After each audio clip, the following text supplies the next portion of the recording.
আমি অলমোস্ট 10 বছর ধরে এসএসসির স্টুডেন্ট এবং 7 বছর ধরে এইচএসসির স্টুডেন্ট পড়াই। গত 2025 সালে আমার SSC batch, HSC batch, degree third year স্টুডেন্টের ইংরেজি পড়ানো এবং অনার্স সেকেন্ড ইয়ার স্টুডেন্টের ইংরেজি পড়ানোর ব্যাচ পরীক্ষা দিয়েছে।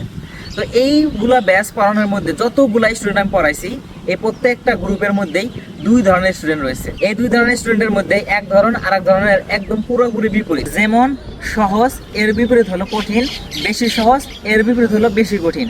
এই দুই ধরনের স্টুডেন্টের মধ্যে এক ধরনের স্টুডেন্ট আছে ভালো বোঝে এবং আমি যে কাজগুলো বাসায় করার জন্য দেই সেই কাজগুলো বাসায় গিয়ে চর্চা করে এবং চর্চা করার মাধ্যমে তাদের কনফিডেন্স পায় এবং পরীক্ষায় ভালো ফলাফল করে।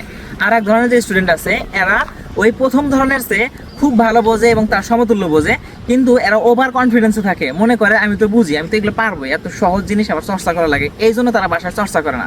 পরীক্ষার মধ্যে ওভার কনফিডেন্সে চলে যায়। যখন পরীক্ষার মধ্যে পরীক্ষা দিয়ে চলে আসে বলে যে না মোটামুটি পরীক্ষা দিয়েছি, ভালো পরীক্ষা দিয়েছি, কিন্তু যখন ফলাফল আসে তখন ফলাফলটা আশানুরূপ হয় না। কোনো সময় আছে তুমি যে জিনিসটা বুঝতেছো ওই জিনিসটা তুমি চর্চা করো, চর্চা করলে বোঝার অনুপাতে তুমি যে রেজাল্টের আশা করতেছো এই রেজাল্টটা পরীক্ষার মধ্যে অ্যাচিভ হবে।